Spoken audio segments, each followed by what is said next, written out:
again, everyone, and welcome back to the Christian Wilderness. My name is Zach Leon, and I want to talk about another subject which can be considered very taboo, just like the previous one. Um, I think it's quite important. This one's to do with eschatology, so the study of the end times or end things. And it's one of those subjects that can cause a little bit of friction between various Christian denominations and viewpoints, and it does have a ripple effect on outside of Christianity as well. So I think it's quite important to just what I'm trying to do is just push people to just be a little bit more understanding of various different viewpoints that they might consider to be a bit fringe, and just try and show you how we can arrive at those kinds of positions from biblical evidence.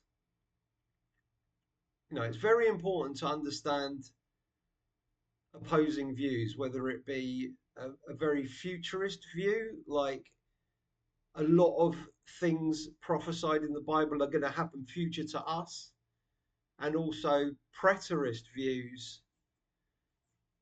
which says that most, if not all, of the things prophesied in the Bible have already taken place. And this is designed to be a kind of an intro into the subject.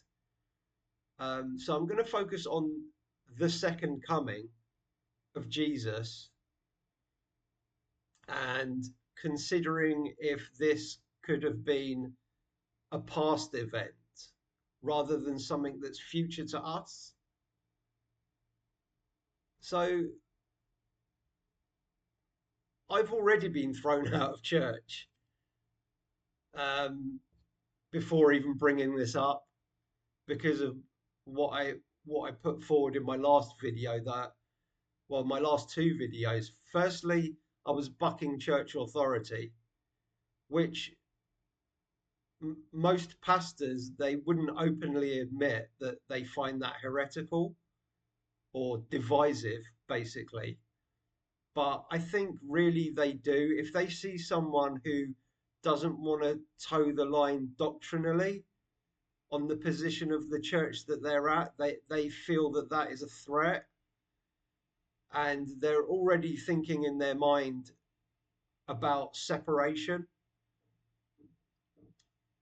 So I'm bucking church authority. I'm not a huge fan of the Trinity, which is what I actually got thrown out for, even though I wanted to discuss it. And this subject here that I'm going to talk about, preterism, uh, specifically full preterism, is seen by most Christians as extremely fringe. And I believe this one will get you thrown out of church quick time. But my aim with this is not to convince you of my view.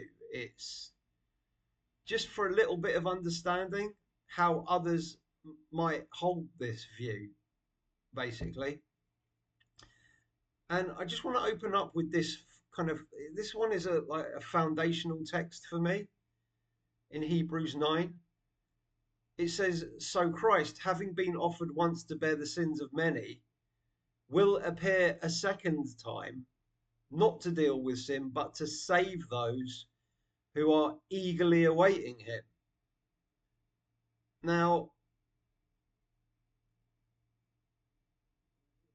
to me, this had to have occurred already. Otherwise, Jesus didn't save those who were eagerly awaiting him. We're talking about living, breathing people who were eagerly awaiting him and to save them.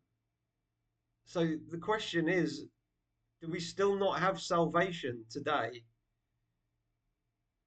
because this second time of his appearing, or his parousia, has not occurred yet? And I've never really heard a satisfactory explanation to this verse to anyone that I've approached with it. Some people say that, well, we're not actually saved today, like not completely. And to me, I just don't think that that's viable. I mean, people talk about the finished work of Christ and that we are saved. Christians say that we're saved all the time, not partially saved. And, I appreciate there could be a dual meaning here with salvation. It could mean, you know, the salvation of Israel from the sin and death of the old covenant law, like that kind of salvation, spiritual salvation. Or it could mean the salvation from persecution. But I think either way, it must have happened because the persecution was going on in the first century. The people were eagerly awaiting Jesus to save them from that, or to save them from the ways of the old covenant. So it really must have happened. So what I want to focus on is what do we do when we see clear time statements in the Bible, like very clear, unambiguous time statements, which don't quite line up with our modern expectations, or not even modern, like people thought that Jesus was coming back in the future, even back in the second, third centuries. What happens when the time statements don't line up with your expectations? And to me, there's two choices for dealing with this. Number one, you can either just ignore or try and explain away the clear time statements, or you can try and explain the fulfillment to fit the time frame. So to me, the the prophecies are quite difficult. Often it's using apocalyptic language and a literary genre that we're not too familiar with, although we do use kind of euphemisms and turns of phrases in modern times, like he's got skeletons in his closet. If someone was reading that 2000 years from now, they'd think, what? Bones? Actual bones in his closet? But we've got to appreciate that 2000 years ago, they had euphemisms and turns of phrases that maybe aren't so intuitive to us today. So there's a lot of poetry, there's a lot of metaphors going on with what Jesus and the other New Testament writers were explaining was going to happen at the end of the world or age. And but the time statements are not really ambiguous. The time statements seem to be quite straightforward. So I think personally, I would rather try and shoehorn the my own expectations of fulfillments and try and study that out a little bit rather than ignore or explain away the time statements, the very clear time statements. So Let me give you some examples of time statements in the Bible that I don't think you can ignore them or explain them away. One of them is this. This is from the Olivet Discourse, which was, it starts off with the disciples kind of asking Jesus about the temple in Jerusalem, the actual temple in Jerusalem, saying how grand it is. And Jesus was saying it's going to be destroyed and, left desolate. And previous to Matthew 24, in Matthew 23, he was berating the Pharisees and saying they're a generation of vipers and all the rest of this. And then he explains all the signs that would come before the end of the temple and before the end of that age. So I don't think any commentator would deny that it's about the temple and the coming end of that age, which I would argue is the old covenant age. It's the end of that age, and we're going to look to the start of the new age. And Jesus says, after he's explained all of the things that are going to happen in quite poetic uh, genre, he explained all the things that were going to happen. Some poetic, some not so, like famine, persecutions, false prophets. That's fairly straightforward. But then he says stuff like the sun's going to be darkened, the moon's not going to give its light. You're going to see the Son of Man coming in the clouds. That's I feel like that's quite poetic. And we might need to think about that a little bit before taking it at face value. But then after he explains all that, he says, this generation shall not pass till all these things be fulfilled, which is fairly straightforward. I mean, some people will try and say that this generation means this people or this race of people, like it's a race, the Jews, which I don't think makes sense at all because generation is not used like that. That word is not used like that anywhere in the Bible, especially not by Jesus. Jesus talks about the Pharisees and that generation, and he's referring to that wicked and perverse generation. And this was actually prophesied back in Deuteronomy, where it talks about the wicked and perverse generation in the last days, which I think is the last days of the old covenant. See, when I started to think about things in more of a preterist or is it historical mindset, things started making sense that I never really understood previously. So that's one example of a time marker that you can't ignore it. And I think this one is even more clear. Um, it's Jesus talking again, for the Son of Man will come in the glory of his Father with his angels. Like, what does that mean? It's a bit poetic. And then he shall reward every man according to his works. There be some standing here which shall not taste death till they see the Son of Man coming in his kingdom. So, I mean, if you put yourself in the boots of someone living in the first century who were standing around Jesus, you would be thinking he's talking about me, wouldn't you? I mean, I would. There's some standing here right now that I'm talking to, and you won't die till you see me coming in my kingdom. So again, there's that generation. He's giving them quite a fairly wide time marker. Like it's not really specific, but it's still a time marker. It's still within that generation. Let's have a look at another one. And you should be hated of all men for my name's sake, but he that endureth till the end shall be saved. But when they persecute you in the city, flee to another. For I say to you, you shall not have gone over the cities of Israel till the Son of Man be come. Now, he's talking to his disciples here. They're going to go off preaching to Israel, and they wouldn't have even finished preaching to every single city until he comes back in his second coming.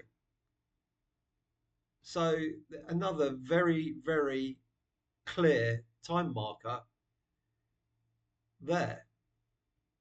Let's go again. For you have need of patience, that after you have done the will of God, you might receive the promise. For yet a little while, and he that shall come will come and will not tarry. So this is the writer of Hebrews speaking after the crucifixion. This is long after, but it's still within that generation. And I think most commentators would agree he's talking about the second coming here. Jesus' return, the parousia. He's not going to tarry. It's just going to be a little while. You know, you could stretch that to months, no problem. Maybe even a year or a few years, maybe even 5 years is still a little while in the grand scheme of things. But I don't think that you can stretch this to 2,000 years and counting. I mean, personally, I think that that kind of violates the language here. So, he that shall come will come. What does come mean? I mean, that could be a little bit ambiguous and poetic, like I'm coming to you. Jesus says that he's coming quite a lot, about him in a future sense, that he'll come. And it can mean various different things, I think, in different contexts, but he's not going to tarry, he's not going to wait. He's coming in a little while. It's a serious time marker there. Matthew 26 is this one. Jesus held his peace. He's in front of the Sanhedrin. And the high priest answered and said unto him, I adjure you by the living God, that thou tell us whether you are the Christ, the Son of God. Jesus said to him, you've said so. Nevertheless, I say to you, hereafter shall you see the Son of Man sitting on the right hand of power and coming in the clouds of heaven. So he's talking to actual people here. You know, you got the Pharisees here, and he's saying to them, you are going to see me sitting on the right hand of power and covering the clouds. Again, the actual language of the fulfillment of the prophecy is quite poetic, I think. I think coming in the clouds, which I'll get to a little bit later, but I think that can mean things that are not necessarily physically literal. But I don't think it can be argued that the time marker is not straightforward. He's saying to them, you are going to see me coming. So let's have a look at the next one. In James, be patient, therefore, brothers, until the coming of the Lord. So you be patient, you guys living now that I'm talking to, be patient until the coming of the Lord. Establish your hearts, for the coming of the Lord is at hand. Now, if I told you that I'm I'm going to come round your house shortly in a little while, you know, like the event is at hand, you wouldn't think I was talking about like a long time off into the future, would you? You would think he's coming soon. Do not grumble against one another's brothers, so that you may not be judged. Behold, the judge is standing at the door. So it's close. It's nearly going to happen. There's also here we're linking into a judgment. So people will say that the final judgment, that this is also in our future. But here is In the book of James, we see the judge is standing at the door. So there's some kind of judgment going on in that generation in the first century here. So, this is just a small amount of evidence that I've got regarding time markers. There's so many more. This stuff is all over the New Testament, and there's lots of time markers in the Old Testament as well regarding the last days. And when I switched my mindset from thinking that I'm living in the last days, because I started off as what's known as an amillennial, amillennialist, which basically sees that the last days kind of lasts for the whole of the Christian age. And we're living in that time period in Revelation 20 that is the millennium. When I switched from that to realizing that the people in the first century were living in the last days, that was the last days. The last days of what? The last days of the old covenant, the last days of that age that they were living in. I don't think anyone would argue against the notion that there was a transition from the old covenant to the new covenant, from the old age to the new age. There in the first century. So we know that they were living in the last days because it's all over the New Testament. Again, Hebrews 1 says in the past times, God talked to your fathers through the prophets of the Old Testament, and in these last days, he's spoken to you through Jesus. So they identified themselves as being in the last days. And there's other witnesses to that as well, which I think I'm getting to in a bit. Now, okay, all of these time markers, they cannot be ignored, in my opinion. So, again, I just want to push you to understand the position of full preterists, also known as covenant eschatology. So, the study of the last things in full preterism is the study of the eschatology of the old covenant, not of the end of our age, because there's great evidence to show that there is no end to the Christian age. I know that might seem a bold statement to some people, that if I say the Christian age just simply has no end, but there's extremely good evidence for that. No, I might dig deeper into these things and in like a preterist series in the future, but this is just a primer. Just like for all you pastors out there, I would just ask for you to look, kind of pause before you make, harsh comments regarding someone in your congregation that might come to you with this. So, you might have objections to this viewpoint, and there's always the proof text, isn't there? Like I talked about last week with the Trinity, there's always texts that you might say, well, this clearly hasn't happened. But what I would say to that is, could it possibly be that your expectation of fulfillment might need to be tweaked a little bit, and then it might all make sense with the time statements, because you can't ignore the time statements. So here's an example of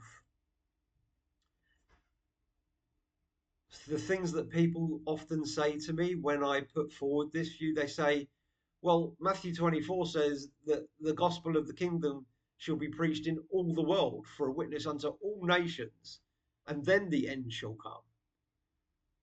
Well, firstly, even if you do want to try and put this in our future, all the things in Matthew 24, and you are kind of invoking this verse,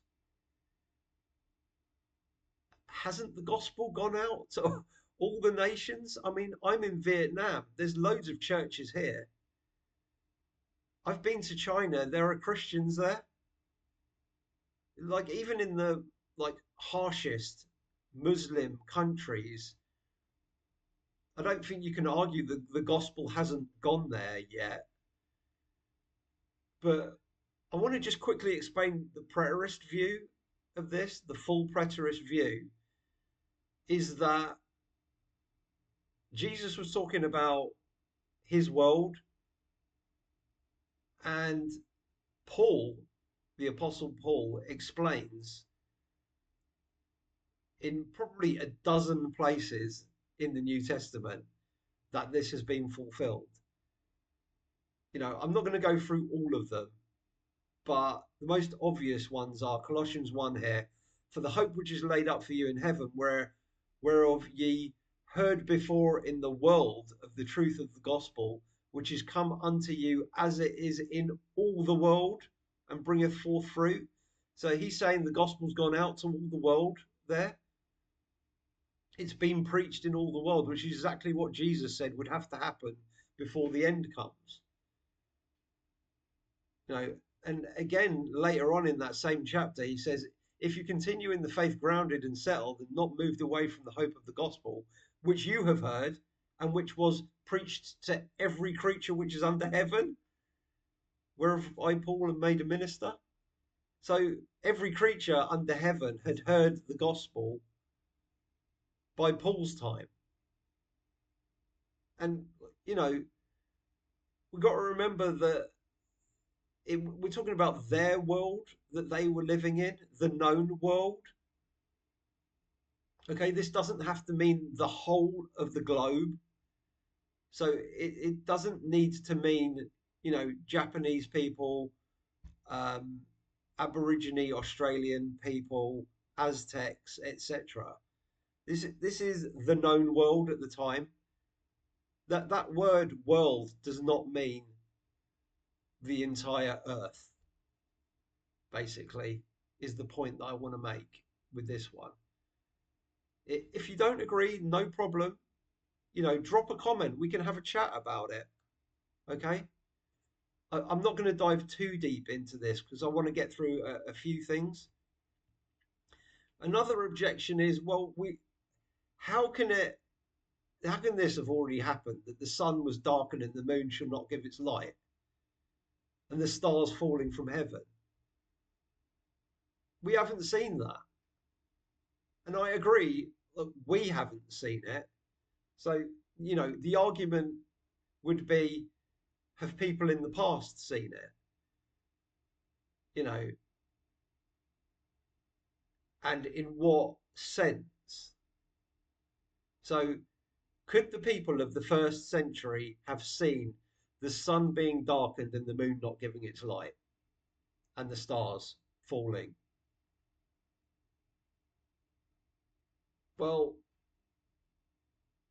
again, because the time markers are so clear about this, Jesus says later that this is going to happen within that generation.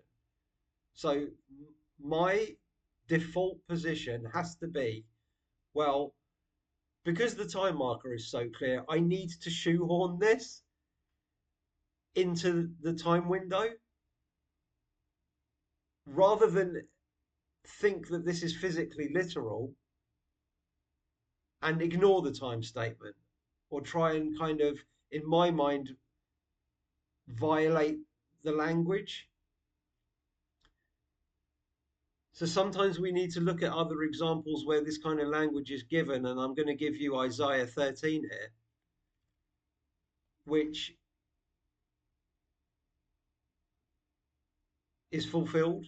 Everyone will agree that this is fulfilled already. It's about a judgment of a nation, but back in history. And it says, "Behold, the day of the Lord comes, destruction, cruel, with wrath and fierce anger, to make the land a desolation and to destroy its sinners from it. For the stars of the heaven and their constellations will not give their light.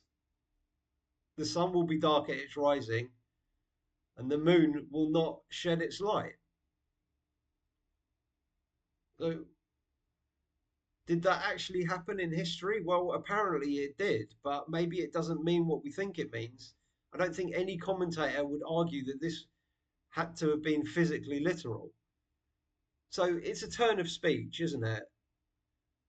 And what is it a turn of speech for? Well, look at the last line there: I will punish the world for its evil. So it's a punishment. It's not physically stars falling from heaven. It's more of a turn of phrase. And if I give you the example, like even in modern language, we say this, we call celebrities stars, don't we? Because they're higher than us, aren't they?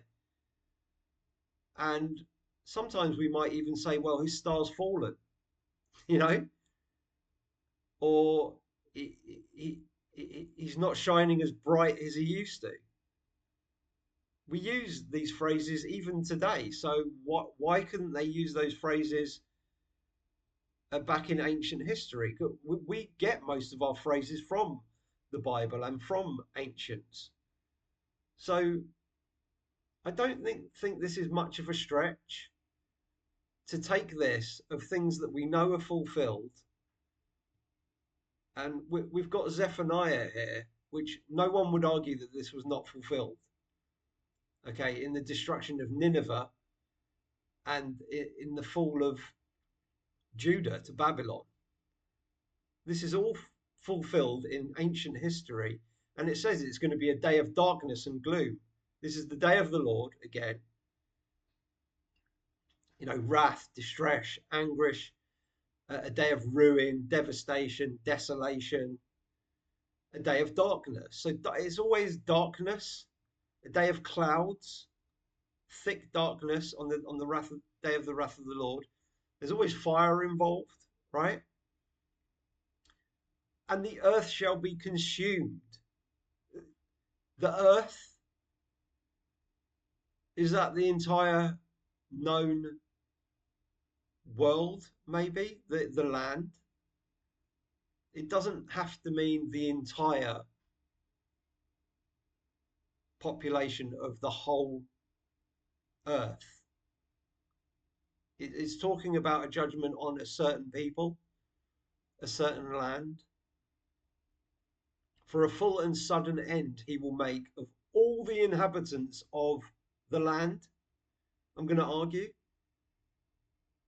So this is fulfilled. Again, no one would argue that it's not fulfilled. But this is exactly the same language as Jesus uses in the Olivet Discourse. You know, so I think we just need to look at these things and just dig into it a little bit, and maybe you can start to appreciate why some people hold this view that, okay, maybe all the things that Jesus was talking about in the Olivet Discourse, and maybe even Revelation, was poetic, using metaphors, using a literary device that was very familiar to the ancients. And I would argue again, it's familiar to us as well today. We use turns of phrases. Okay. Now, look at this in Acts 2. This is saying that what Joel said in his prophecies is happening today from the perspective of the first century saints.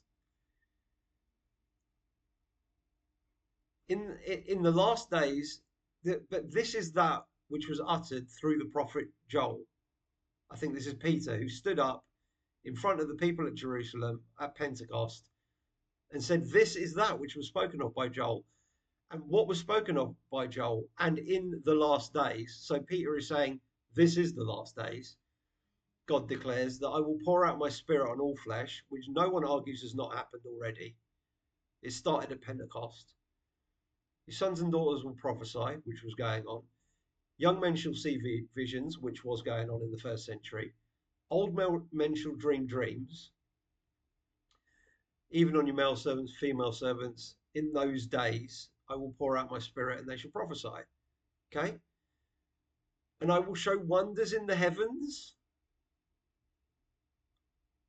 Well, this is that. This is those days when this is going to happen. So he's going to show wonders in the heavens in these last days that they're living in the first century. The sun shall be turned to darkness and the moon to blood before the day of the Lord comes. So he's saying that all these things are happening now, the prophesying, the Spirit's being poured out, the visions, and before the actual day of the Lord, there's going to be wonders and signs. In these last days, we're still talking about these last days of what? The old covenant. We're going to see wonders in heaven, sun dark, just before the day of the Lord. So we've got a kind of, we need to shoehorn this into the time window somehow. And I'm going to argue that the sun being darkened and the moon being turned to blood and wonders in heavens is simply apocalyptic language for judgment and a huge change in the power structure of the time. You know, people in heavens are the high people. For example, priests, high priests, the councils, the people of God who are highest among the people. They were the superstars of the day, weren't they? So stars falling from heaven to earth is just like we would say about a celebrity, their stars fallen, or their crest fallen, or they were a bright star, but they're a bit duller now. And the sun darkened moon to blood is simply judgment language, as we saw in Zephaniah. Okay, just trying to push you towards like maybe seeing why people like me hold this view. I might change my view in the future, but this is why I hold the full preterist view at the moment, because it makes more sense, much more sense to accept the time statements and bend your expectations than it does to try and explain away the clear, unambiguous time statements. Now, another objection would be, but well, he said he's going to gather his elect from the four winds, from one end of heaven to the other. I mean, clearly that hasn't happened. We haven't seen people flying in the wind. And like, aren't I the elect?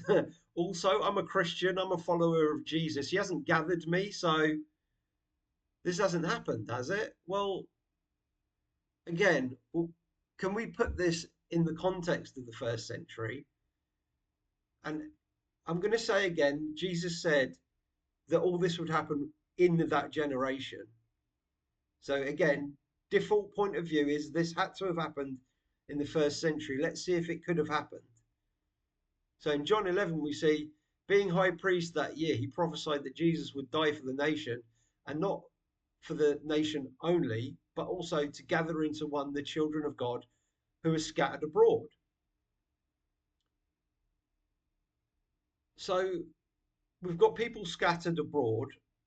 If, with regards to Israel in ancient times, we know that there were the 10 tribes of Israel that were scattered abroad. So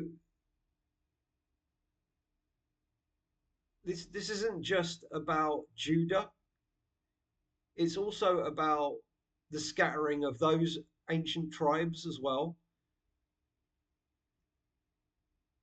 And by the way, I don't hold the view of like that none of this relates to kind of non-Israelites. It does relate to non-Israelites because the only way to gather in the children of God, i.e., Israel, ancient Israel, that were scattered abroad, was to bring in the Gentiles as well, to bring in all the nations, all people. Because obviously the scattered Israelites of the tribes were like mostly incorporated into the nations. There were synagogues dotted around, but they were probably Jews from Judah that had traveled abroad or been dispersed. There was also the dispersion of people who had been living in other nations for hundreds and hundreds of years, probably lost their identity. So, how are you going to bring them in? Well, it was the grand plan of bringing in all the nations, and with them, you would bring all Israel also. Now, how do I know this? Well, we can have a look at Deuteronomy here and see that the Lord shall heal your sins, he will show mercy on you, and he will gather, which is means synagogue. It's episynagoge in the Greek Septuagint. It's gather you again from all the nations into which the Lord has scattered you. So here we see a clear prophecy about Old Covenant Israel, saying that after he scattered you among the nations, he's going to bring you back in, he's going to gather you. So if your dispersion should be from one end of heaven as far as the other, sound familiar? Again, if we go back to the original thing that Jesus said here in Matthew 24, gather his elect from the four winds, from one end of heaven to the other. Deuteronomy, from one end of heaven as far as the other. So we're looking at kind of a turn of phrase there. Not necessarily people flying through the air, but it's talking about from a large area, basically. One end of heaven to the other, from the east to the west, I think were common ways of saying over a very large area. Okay, now I'm going to wrap it up, but people are going to ask, and I know this is really, really taboo, but I would ask you to just bear with people on this one. What about the resurrection? Because we just cannot have that not happened yet. Because this is the great hope of us Christians, that we're going to be resurrected. But I just want to say that it was the hope of Israel in the old covenant to be resurrected. So there's nothing really new with regards to prophecy in the New Testament that wasn't already in the Old Testament. And again, I might go more in depth into this, but this is a passage, First Thessalonians 4, which people will bring up. And I totally understand why. I get that people will take this in a physically literal way. For the Lord himself will descend from heaven with a shout, voice of an archangel, trump of God, and there we see the resurrection, the dead in Christ shall rise. And you're going to say, well, clearly this cannot have happened already. But because time markers so clearly put this in the first century, and I've been through debating this with various people, and people end up admitting that all the time markers point to a first century fulfillment. I've had very long debates with people that end up admitting that. And what they then say is, well, God changed his plans, or, the apostles didn't quite understand correctly, they got it wrong, which it's not viable to me. It's much safer to try and understand these very difficult passages like 1 Corinthians 15, 1 Thessalonians 4, and try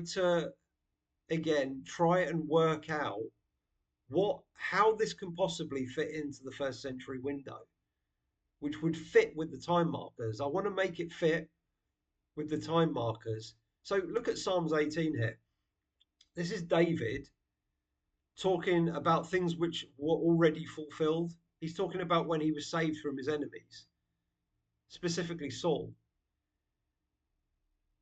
And like no one would argue that this has already happened. It's already fulfilled. And he says about God saving him. He was a warrior, by the way. So like this is talking about his actual battles and being physically saved from death, physical death. And he says about God, he bowed the heavens also and he came down, right? He came down, talking about Yahweh, the Father, God Almighty.